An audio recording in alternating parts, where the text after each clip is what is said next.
40 years. For 40 years, I've woken up with the same nightmare. What if I die? What will happen to my son? No one will take care of him. No one will understand him because for 40 years, no one has helped us. My name is Maggie Peterson. I'm 64 years old. My son Danny is 42. Since the day he was born, I haven't rested. I've never taken a vacation. I've never had a single day to myself. But you know what? I don't regret it. Maybe I'm crazy. People say that. Maggie, why didn't you put him in a residential facility? Why didn't you live your own life? But you know what I tell them. I am living my life.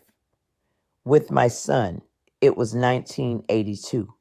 I was a young teacher back then. I taught second grade at Travis Elementary School in Austin, Texas. I had just gotten married. My husband, Bob, worked as an electrical engineer at Texas Instruments. We were so happy. When Danny was born, the world wasn't big enough for us. He was our first child. We were overjoyed, but something was wrong.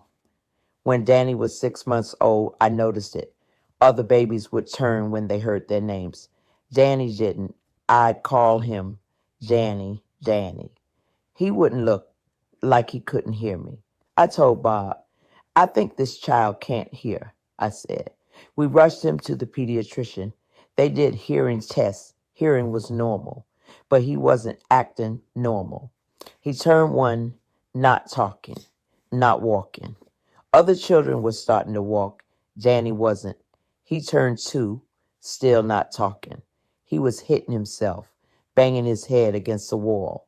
I was crying, didn't know what to do. When he turned three, we took him to a specialist. We went to Houston, Texas Children's Hospital. The doctor examined him, ran tests, then called me into his office. I'll never forget. The doctor took off his glasses. He looked at me with such pity. He said, Mrs. Peterson, your son has autism spectrum disorder. I said, autism? What does that mean? The doctor said, your son will likely never speak. He won't be able to read or write. He'll never live independently. He may never even recognize you as his mother. That day on the drive back from Houston to Austin, we were in the car for 3 hours. I cried for 3 hours. Bob held me. We'll figure it out, he said. God gave him to us. We'll take care of him. But I knew this wasn't going to be easy. When Danny turned 4, I wanted to enroll him in preschool. I was a teacher, you know. I believed education solves everything. I went to a preschool. I explained to the director, my son has autism, I said, but he's a good kid. He just doesn't speak. The director said to me, Mrs. Peterson, I'm sorry, but we don't have the resources for special needs children. Our staff isn't trained. The other children would be disrupted. Do you understand? 4 years old, only 4 years old, and society rejected him. I tried another preschool, then another. I went to 5 different preschools. All 5 rejected us. One of them said, you need to look into special education programs. We're not equipped. Okay, I said. I looked into special education programs. Do you know how much they wanted per month? In 1985, $1,500 a month. My teaching salary was $1,200 at the time. Do you understand what they're saying? They're saying people like you can't afford this child. Either be rich or stay home.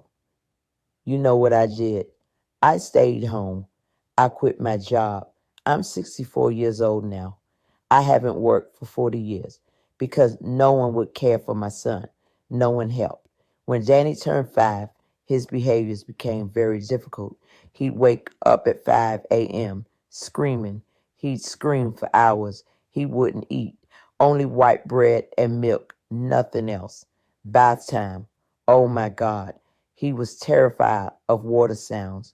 It would take me 2 hours to give him a bath. He kept hitting himself, banging his head against the wall, head banging. I'd hold him. Danny, no, I'd say. Mommy's here. Mommy's here. But it was like he couldn't see me, like he was in another world. The neighbors started complaining. This child is too loud, they'd say. We can't sleep. One day, the HOA president came over, the Homeowners Association president. He said, Ma'am, either you control this noise or we'll have to take action. This is a family neighborhood. Can you believe it?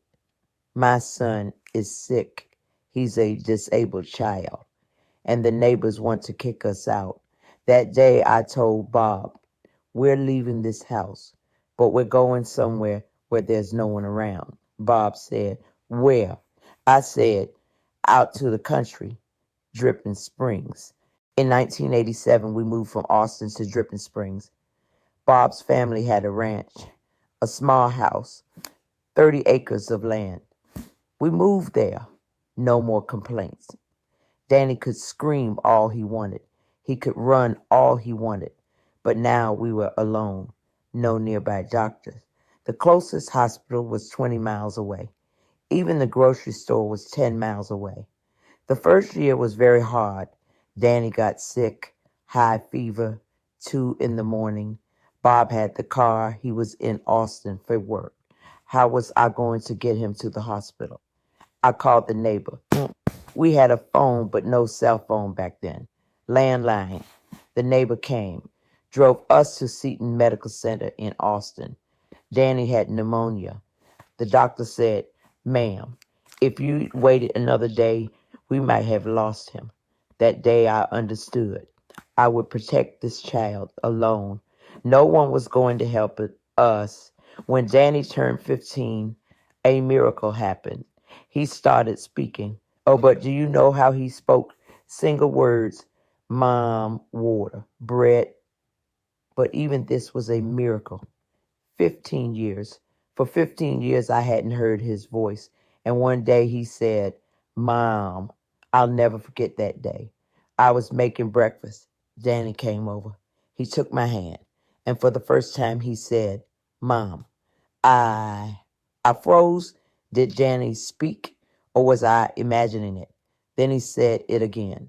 Mom, water. That moment, the world felt too small for my joy. I ran to get Bob. Danny spoke. Danny spoke. I screamed.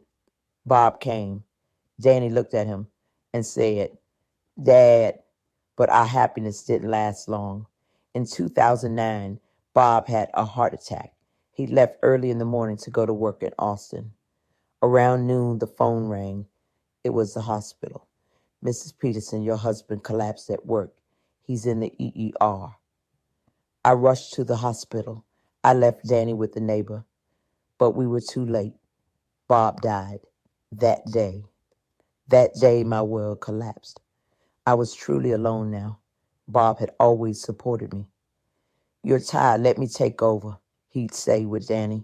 Now he was gone too. I was 49 years old. Danny was 27, and I was completely alone. After the funeral, relatives came. Bob's brother was there, Tom. He said, Maggie, you can't take care of Danny alone anymore. Come live with us in Dallas. We'll find Danny a good group home. I said, no, Danny stays with me. Tom said, are you crazy? You're 50 years old. You can't do this alone. I said, I've been doing it for 27 years. I'll do it for 27 more. And Tom left. Tom never came back after that day. Now I'm 64 years old. Danny is 42. Every morning I wake up at 6 a.m. I get Danny up. I dress him. I make his breakfast. Danny is a grown man now, 190 pounds. I bathe him by myself. I dress him by myself. Look at these hands. They hurt now. My back hurts. My knees hurt. Arthritis. But there's nothing I can do. I went to the doctor. The doctor said, ma'am, you need to take care of yourself or you'll get sick too. But how can I take care of myself? Who will take care of Danny? Let me ask you something. Have you ever lived for 40 years without a vacation, without rest, without a single day to yourself? I have. 40 years. And you know what? I'm still going. Last year, last year something terrible happened. I got sick, high blood pressure. The doctor wanted to admit me to the hospital, but I didn't go because who would take care of Danny? My neighbor came over, Linda. Maggie, I'll watch him, she said. You go to the hospital. I went, but 2 hours later, Linda called. Maggie, come back, she said. Danny's crying, won't eat, wants you. I left the hospital. I came home. Danny saw me. He hugged me. Mom, he said. Mom, don't go. That moment, that moment I understood. I can't leave Danny until I die. And Danny can't leave me either. Now people ask me, Maggie, do you regret it? No, I don't regret it. But I'm so tired. Do you understand? I'm not sorry, but I'm exhausted. 40 years, 40 years without stopping, without resting. Sometimes I say, Lord, can I rest just a little? But then I look at Danny. He looks at me. He smiles. And I say, okay, I can keep going. Now, I want to say something. In this country, 1 in 36 children has autism. According to CDC data from 2023, that means millions of families are struggling like I am, but no one sees them. No one helps. Do you know what the system does? Social Security disability gives us $900 a month. $900. What can I do with that? I can't even afford medications. Private therapy costs $2,000 to $3,000 a month. Where am I supposed to find that money? I'm begging here. I'm calling out to Washington. I'm calling out to Congress. Please, please help us. Give us more support. Expand Medicaid. Provide in-home care services. Provide respite care so caregivers can rest. Because I know one day I will die. And that day, what will happen to Danny? Who will take care of him? Who will take care of my son? But I'm still hopeful because God exists. God gives me strength. Every morning when I pray, Lord, give me strength. Don't take me before Danny. Who will care for him? And God gives me strength. He's been giving me strength for 40 years. Danny is better now. He can speak now. He can form simple sentences. Mom hungry. Mom water. Mom, I love you. Yesterday he said something to me. I'll never forget it. He said, Mom, you okay? After 42 years, for the first time, he asked me, you okay? And I understood. He sees me. He understands me. He loves me. Now I want to tell you something. If you also have a special needs child, if you're also a caregiver, don't give up. I've been fighting for 40 years and I'm still standing. You can do it too. But please, please don't be alone. Ask for help. Get support because this road is very hard. You can't do it alone. I walked it, but it was very hard. May God give you all strength. May God never leave anyone as alone as we were. And to Danny, to my son, may God give him long life because he is the meaning of my life. He is my breath. He is my everything. If you want to hear more stories from the heart, don't forget to subscribe to the channel, like the video, and share your thoughts with me in the comments. Love you all.